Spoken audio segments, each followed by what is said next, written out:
To Kill a Mockingbird, Chapter 19.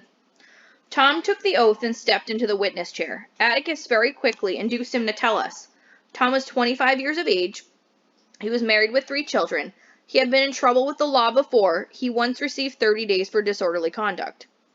It must have been disorderly. What did it got in a fight with another man. He tried to cut me. You were both convicted? Yes, sir. I had to serve because I couldn't pay the fine. Other fellow paid his'n.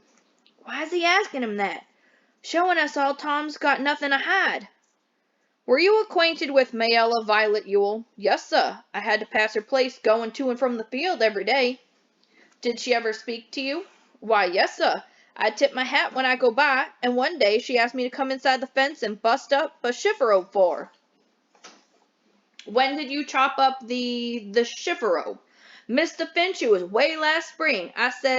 She said, I reckon I'll have to give you a nickel, won't I? And I said, no, ma'am, there ain't no charge.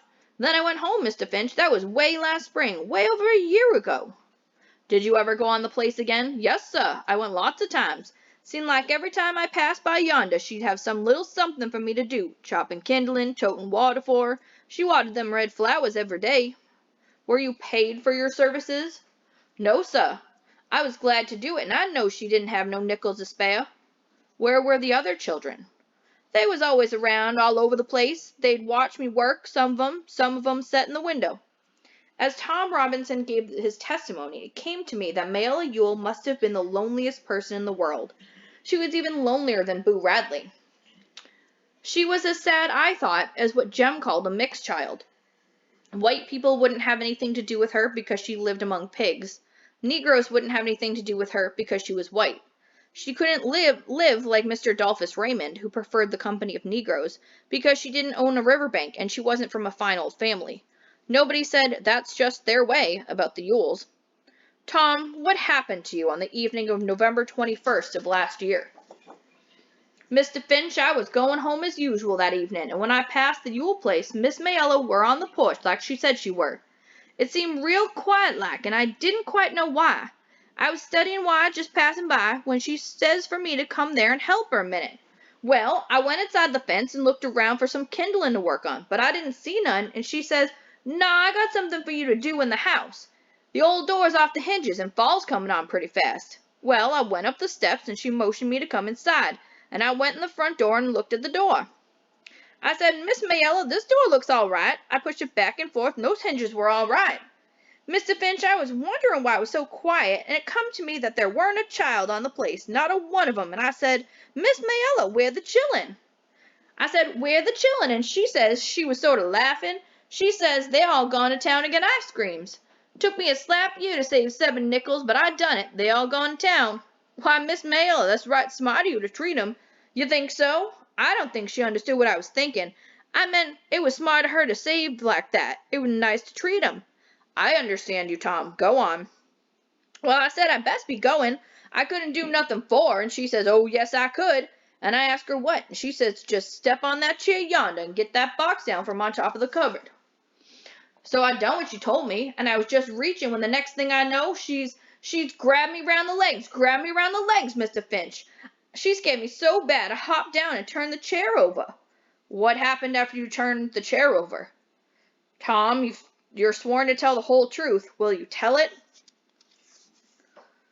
She sort of jumped on me. She hugged me and kissed me side of the face. Order! Then what did she do?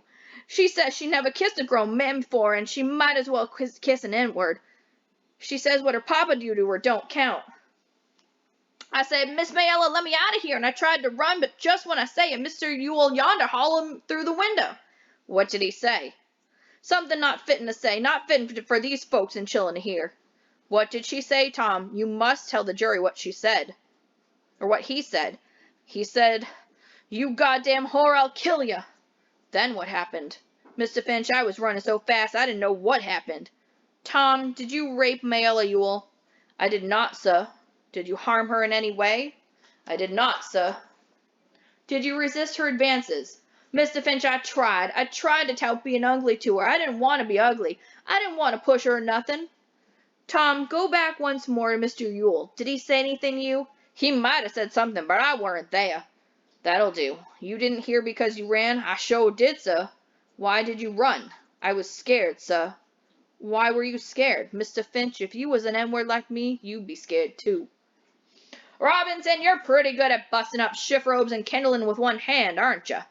I reckon so, sir. Strong enough to choke the breath out of a woman and sling her to the floor? I never done that, sir. But are you strong enough to? I reckon so, sir. Had your eye on her a long time, hadn't you, boy? No, sir, I never looked at her. Then you were mighty polite to do all that chopping and hauling for her, weren't you, boy? I was just trying to help her out, sir. You did all this chopping and work from sheer goodness, boy, with Mr. Yule and 7 children on the place? Well, I says it looked like they never help her none.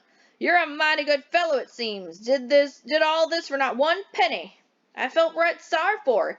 She seemed to try more than the rest of 'em. You felt sorry for her? You felt sorry for her? Now you went down by the house as usual last November 21st, and she asked you to come in and bust up a shift robe? No, sir. She said she had something for me to do inside the house. Then you say she's lying, boy. I didn't say she's lying, Mr. Gilmer. I said she's mistaken in her mind.